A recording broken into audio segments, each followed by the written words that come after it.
sometimes something occurs to me just before practice. And the only thing I've got so far is I was just looking in the mirror at myself in the dining room and noticing my neck getting older.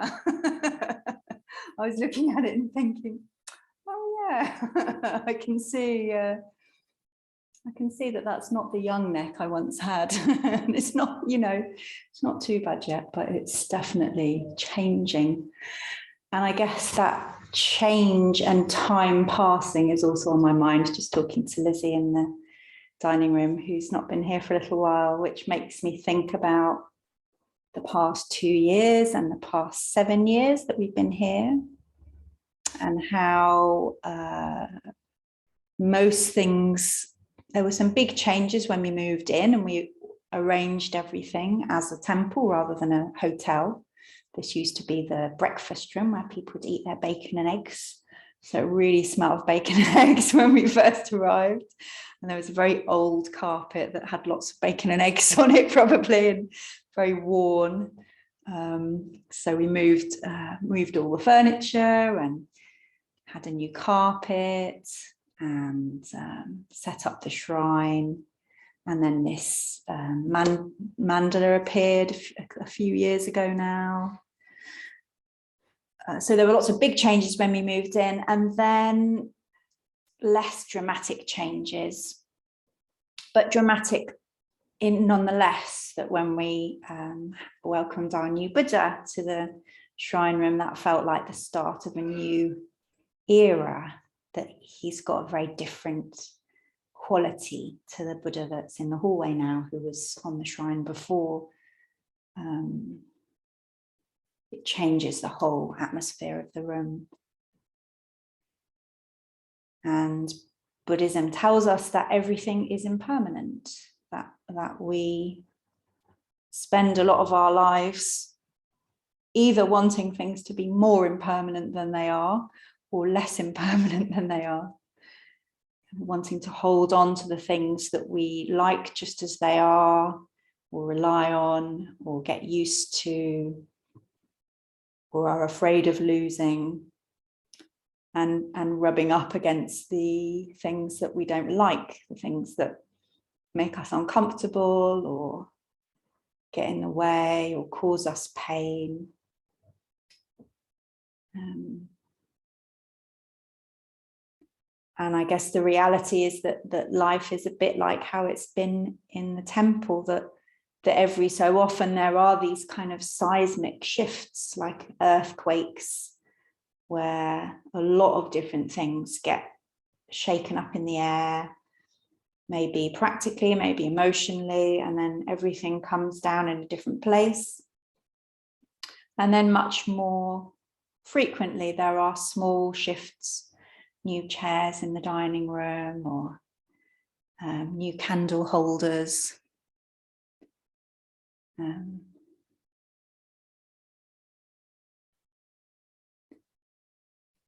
And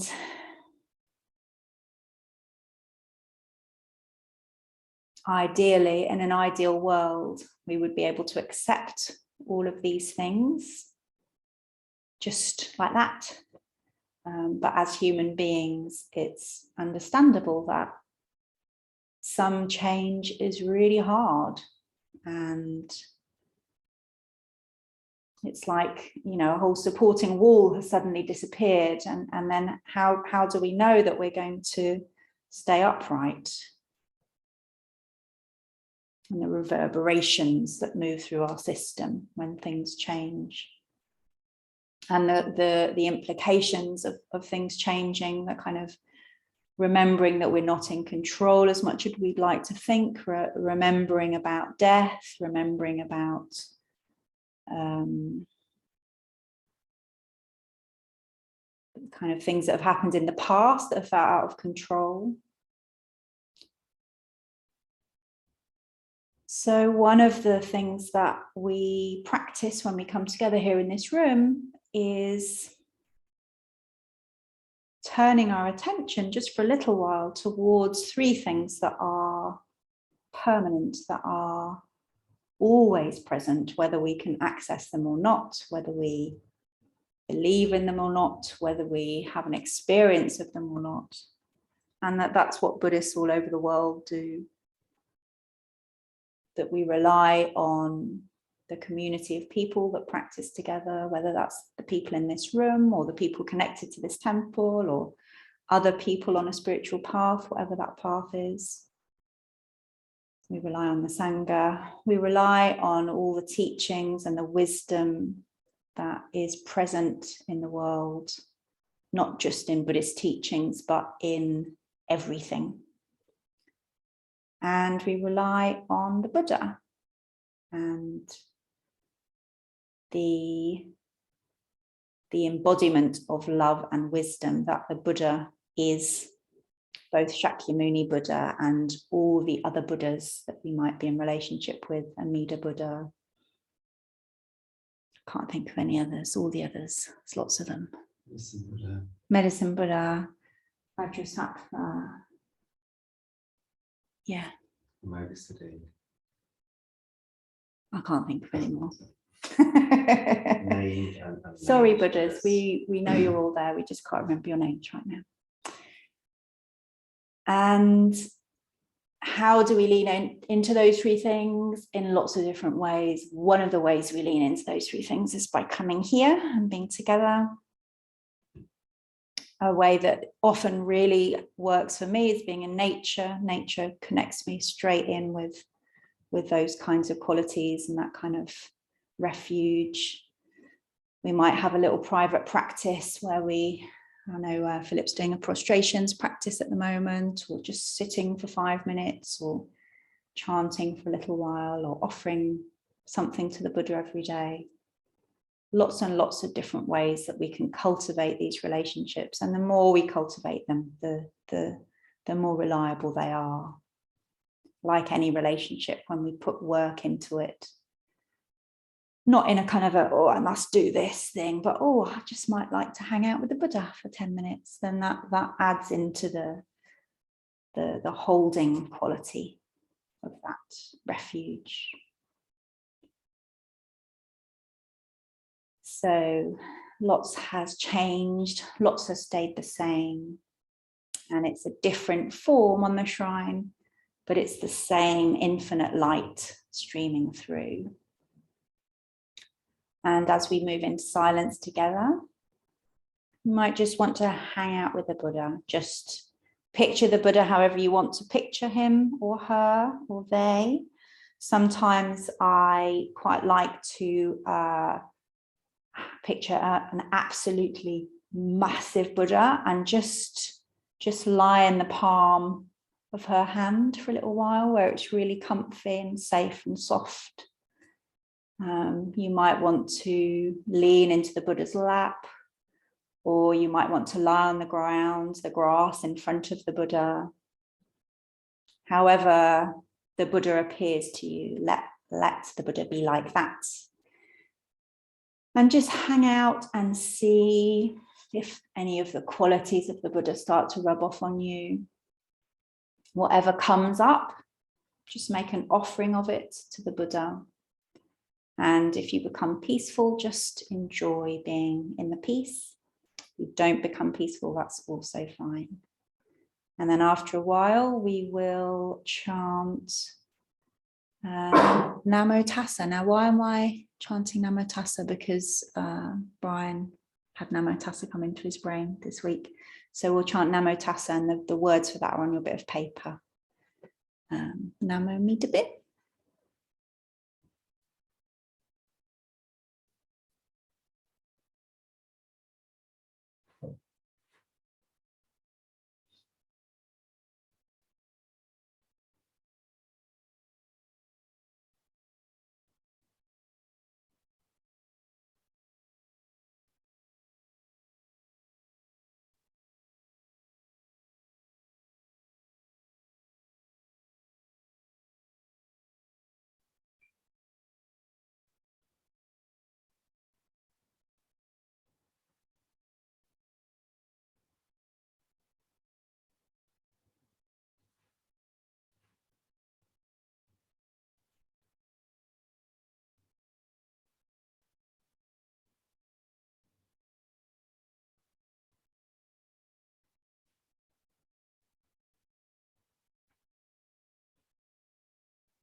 Namo tassa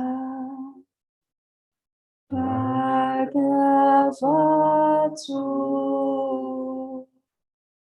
arahato sama sambuddhassa.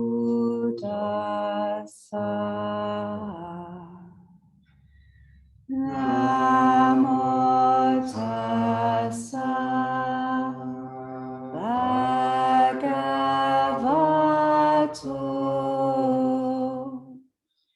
arahato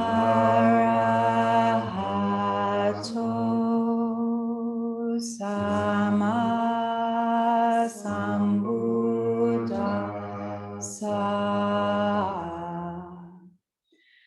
Namo tassa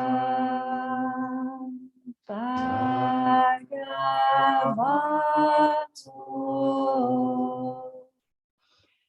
arahato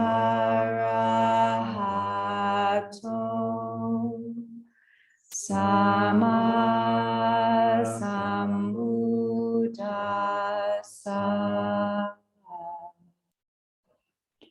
Namo tassa bhagavato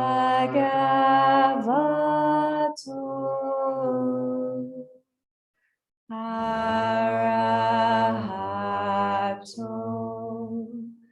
sama sambuddhassa.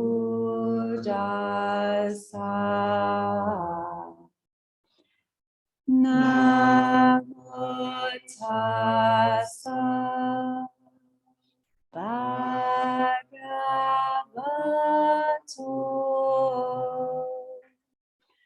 arahato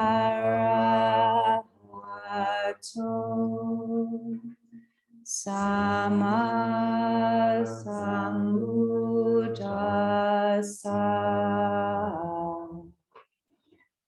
Namo tassa bhagavato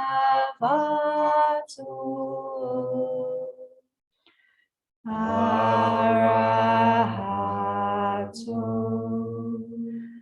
sama sambuddhassa.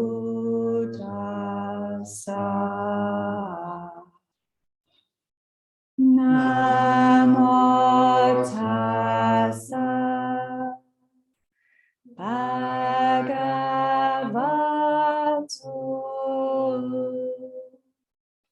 arahato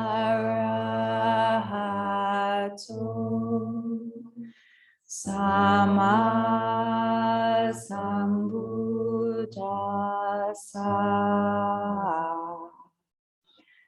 Namo tassa bhagavato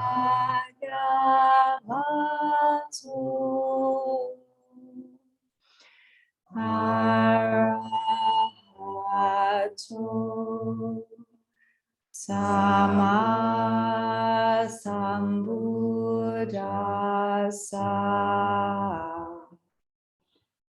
Namo tassa bhagavato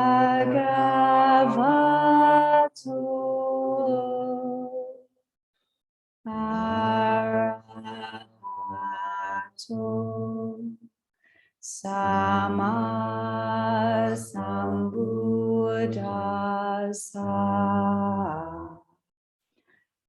Namo tassa bhagavato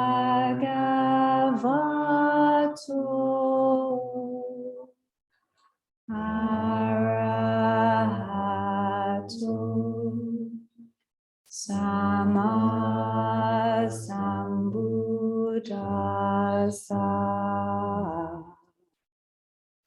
Namo tassa bhagavato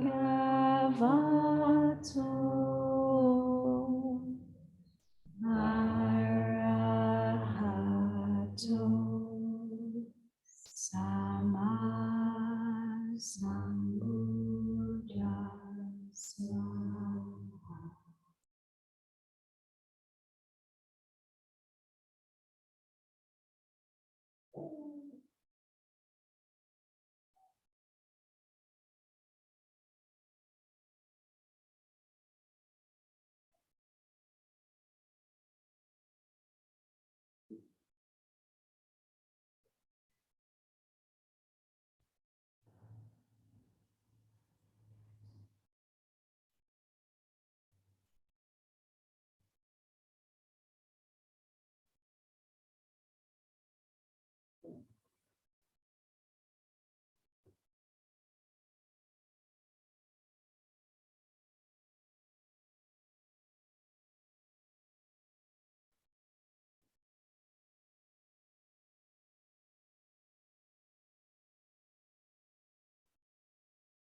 Please repeat after me. For refuge, we go to the Buddha. For refuge, we go to the Buddha. Namo Buddhaya. Namo Buddhaya. For refuge, we go to the Dharma. For refuge, we go to the Dharma. Namo Dharmaya. Namo Dhammaya. For refuge, we go to the Sangha. For refuge, we go to the Sangha. Namo Sanghaya. Namo Sanghaya. With faith in the three jewels, With faith in the three jewels, I pray that I may not take life. I pray that I may not take life.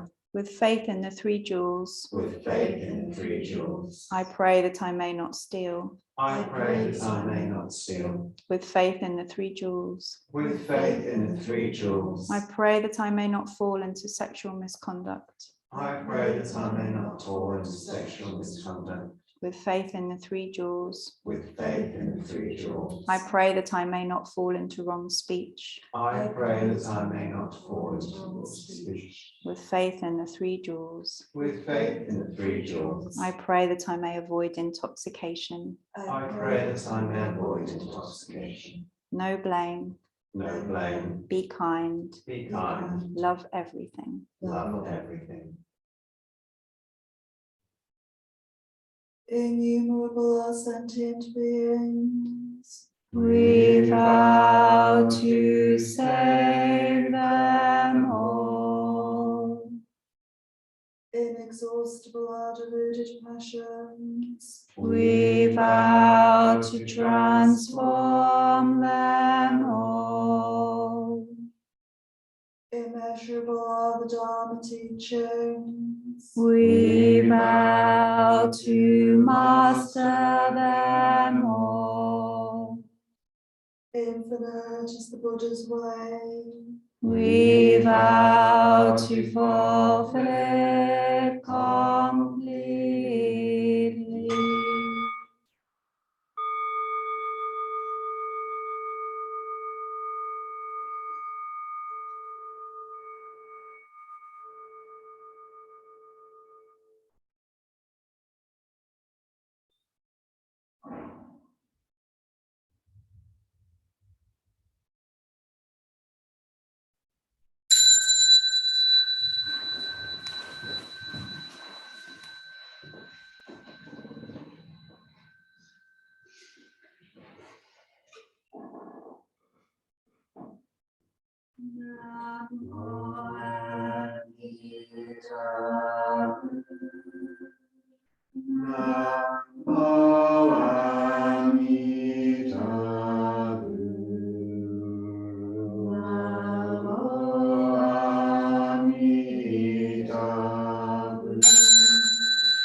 And now we bow to each other.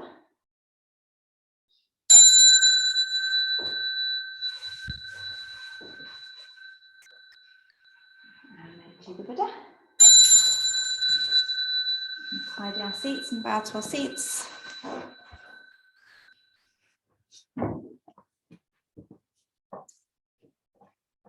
And then the closing verse is on one page with a bit of paper, if you want to join in. Blessed by my Father's light, may we care for all living things and the holy earth. And we need to be. If you're joining us for a cup of tea. And we do